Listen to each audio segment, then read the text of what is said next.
जनपद शामली में आज विधान परिषद के निर्दलीय प्रत्याशी सुशील कुमार ने एक प्रेस कॉन्फ्रेंस को संबोधित करते हुए विधायकों और सांसदों पर वोटों की खरीद फरोख्त करने का आरोप लगाया है। उन्होंने कहा है कि सांसद और विधायक क्षेत्र पंचायत सदस्यों को बंधुआ मजदूर समझते हैं कि वह इनके कहने से वोट देंगे और उनका अपना कोई अस्तित्व नहीं है। इसके साथ ही उन्होंने यह भी कहा कि इन लोगों को पहले उठाकर इकट्ठा कर लिया जाता है। क्या यह इनका अपहरण नहीं है? क्या यह आचार संहिता का उल्लंघन नहीं है? इन सभी मामलों पर चुनाव आयोग को संज्ञान लेना चाहिए। निर्दलीय प्रत्याशी ने और क्या कहा, आप भी सुनिए। जैसे खरीद फरोख्त के उस खरीद फरोख्त को रोकने के लिए जो मैंने कार्रवाई की, उन्होंने ये कार्रवाई की है कि अब की बार मैंने वोटर लिस्ट बनवाई, उसमें पर्चियों की व्यवस्था की जो कि इस प्रकार की ये पर्ची वोटर के पास हो, उसका भाग संख्या, उसकी क्रम संख्या इसमें हो, उसे किसी चीज़ की जरूरत नहीं होगी, उसे सिर्फ अपने पहचान पत्र की जरूरत होगी, जाएगा वोट डालने। क्योंकि प्रमुखी का जो चुनाव होता है वो प्रमाण पत्र होता है, क्योंकि जब वोट नहीं होती, आज वो मतदाता है तो उन्हें क्या है कि प्रमुख अपने पास रख के सौदे करते हैं कि ये मेरे पास रख के 500 400 मुझे पैसे दिए। जैसे कि अभी बांटे गए, अभी तो मेरे पास सूचना है वो 25-25 लाख रुपए विधायकों को दिए गए ये सूचना, और उन्होंने अपने यहाँ मीटिंग बुलाई, मीटिंग बुला के उन लोगों का लेन देन कराना शुरू किया। लेकिन इस बार क्षेत्र पंचायत सदस्य, आप क्षेत्र पंचायत सदस्य हैं पावती से, आप प्रधान हैं थाना भवन से काजीपुरा से, आप यही माजरे से हैं बीडीसी, आप कांदले से मेंबर हैं, अभी वो पीछे खड़े हैं बलवे से हैं और लीलोंग से। ये वो लोग हैं जो पैसे लेना ही नहीं चाहते, ये अपना अधिकार चाहते हैं। इनका 5 साल ना तो ब्लॉक में इन्हें कुछ मिलता, इनका तो एक तरीके से खरीद के खत्म करने का काम चल रहा है। अगर इस एमएलसी के बारे में ये पता चल जाए कि ये एमएलसी इनका प्रतिनिधि है तो शायद क्षेत्रीय विधायक ही ना हो सकता ना, क्योंकि क्षेत्रीय विधायक भी इनकी लाइन में लग के वोट देगा। जिस चुनाव में मैं लड़ रहा हूँ उसमें इसी लाइन में तो क्षेत्र पंचायत सदस्य है, इसी में प्रधान है, इसी में जिला पंचायत सदस्य, इसी में ही एमएलए है, इसी में ही एमपी, तो इनकी इक्वलिटी हुई ना सब।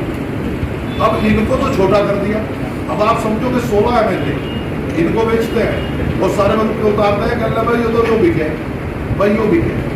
लेकिन ये अपनी ताकत अगली बार जानेगी। इनकी संख्या है 2775। यदि इनका मन ये बन गया कि एमएलसी सुशील शर्मा बने तो किसी की आवश्यकता नहीं पड़ेगी, ये अपना एमएलसी बने। इसलिए इनका हनन किया जा रहा है, इनको इनकी ताकत के बारे में नहीं बताया जा रहा, इनको डिवाइड किया जा रहा है। जो दलाल है वो इनके बारे में रुपये उतार रहे, यदि पैसे लेंगे ये तो पैसे से चलेंगे। पिछली बार मुझे 316 वोट मिले, बिना पैसे की मिली, मुफ्त की, तो मैं कैसे कह दूं कि बेईमाना है? आज भी ईमानदारी 95% है, बेईमाना 5%। जो 5% बेईमाना है वो इन लोगों ने फैला रखा कि इनको पैसे दो और बंद कर दो, यानी कि भेड़ बकरी समझ रखी है। ये एक जनप्रतिनिधि है, लोगों ने वोट दिए, एक जनप्रतिनिधि का हम अपमान कर रहे हैं। आज ये मुझे चुने और मैं कल इनका अपमान करूं तो वो अच्छा नहीं है। राजनीति ये जो वोटर लिस्ट आप दिखा रहे हैं किस तरह की आई, ये मैंने बनवाई, निर्वाचन आयोग में जमानत देती है नहीं? अभी नहीं, मैं आप लोगों के समक्ष इसीलिए रख रहा हूँ कि कल मुझे निर्वाचन आयोग में भी चुनाव पर्यवेक्षक को ये बात कहनी है आपके माध्यम से। मैं, क्योंकि मेरा सिफारशी कोई नहीं, मेरे सिफारशी आप, मैं निर्दलीय चुनाव लड़ रहा, सत्ताधारी मेरे दुश्मन, जो गठबंधन वो मेरा दुश्मन। मैं क्योंकि परिवर्तन करने आया, अगर मैं परिवर्तन करने आया हूँ तो दुश्मनी तो हो, लोग बात इस चीज को तो नहीं चाहेंगे, क्योंकि इन्हें अगर ताकत पता चलेगी तो मेरे पास जो नेता पैदा होगा वो 2775 होगा। इनकी संख्या कितनी? 16 एमएलए, 3 एमपी, 30 चेयरमैन, 25 प्रमुख, इनसे ज्यादा तो मेरी सेना ज्यादा होगी। अब ये मुझे सेनापति कैसे बनने दे इस सेना का? तो इसलिए मुझे परेशान करने का इन्होंने ज्यादा प्रचंड रचना, उसी की एवज में आप लोगों के साथ मैं ये शेयर करना चाहता हूँ कि के इस भ्रष्टाचार के विरुद्ध, क्योंकि आप भी इस हिंदुस्तान का एक स्तंभ है, आपकी आवाज़ बहुत कुछ देगी। तो मैं चाहूँगा कि इन जनप्रतिनिधियों को जितना आप सहयोग कर सकें, इन विचारों की इज्जत और इनका सम्मान अगर हम वापस लौटवा दें किसी तरह मिल के, तो शायद राजनीति में ऐसा परिवर्तन होगा। इस मुजफ्फरनगर और सहारनपुर की सीट से इन 36 सीटों पर इसका संदेश जाता है। तो मेरा तो आपसे यही अनुरोध है कि आप इसमें जो भी मदद इनकी कर सकते हो, ये वोट किसे दें इसके लिए कोई बात नहीं है, लेकिन अपने स्वेच्छा मन से, इन पे दबाव ना हो, इन्हें कोई पकड़ के बंद ना करे, ये अपने घर से वोट देने जा रहे हैं। यही प्रथा चलाने का परिवर्तन मैं करना चाह रहा हूँ। इसमें आप लोग जो मेरा सहयोग करें, ये मेरा सहयोग कर रहे, आप लोग भी सहयोग करो तो 2 सहयोग और भी निकलता।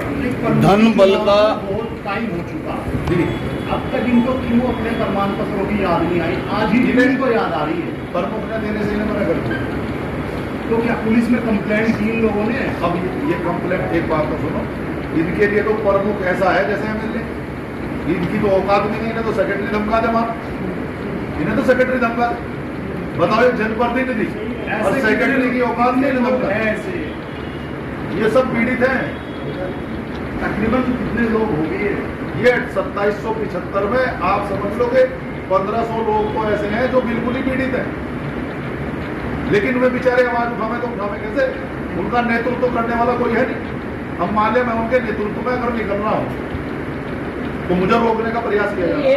के चुनाव में, एमपी के चुनाव में मिलती है और उसकी एंट्री उस मतदाता सूची से हो, प्रत्याशी उसकी सूची, उसको अपनी वोट दे, वो किसको वोट दे वो उसकी मर्जी, उस पर दबाव नहीं जो उस पर ये दबाव है मुझे ही वोट दे, पैसे ले ले वोट दे। ये जो प्रलोभन है, ये भी एक ऐसी चीज़ है, इससे जो है राजनीति होगी।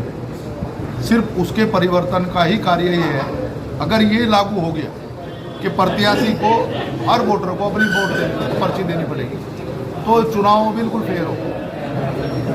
यदि मैं किसी से वोट मांगने जा रहा हूँ तो उसके घर जाऊँ ना, मैं उसके घर जा नहीं रहा, ठेकेदारी करवा रहा, उन्हें इकट्ठे करवा रहा, और इकट्ठे करवा के उनके साथ जो कर रहा हूँ ये एक अपराध नहीं है, ये तो आचार संहिता का उल्लंघन है।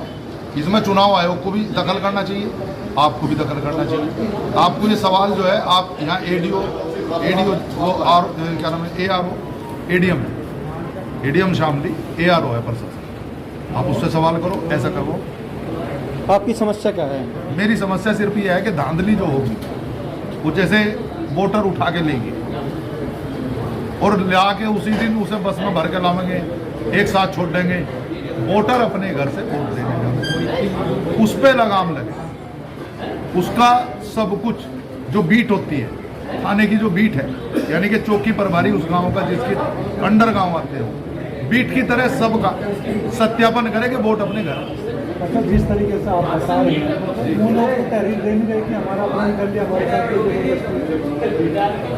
भाई साहब, ये उस प्रथा में है जी रहे, जिस प्रथा में ये अपने आप को नेता भी नहीं समझ रहे। ये नेता तो बने, फिर ये इलाज करेंगे सबका, इन्हें नेता ही नहीं बनने दिया जा रहा।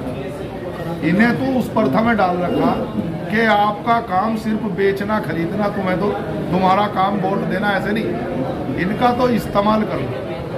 अगर ये अपने मत का सही इस्तेमाल करने पे जिस दिन आगे नेता बन गए, उस दिन तो हिंदुस्तान में, गांव में तुम्हें विकास मिलेगा जबरदस्त। तो आपका मेन मकसद है कि वो इस्तेमाल कर रहे हैं? ये 16 MLA, 3 MP और आपके 25 प्रमुख, 30 चेयरमैन, ये अपने इनको बंधुआ मजदूर समझते हैं कि इनके कहने से वोट डालने, वरना इन्हें स्वतंत्र नहीं समझते।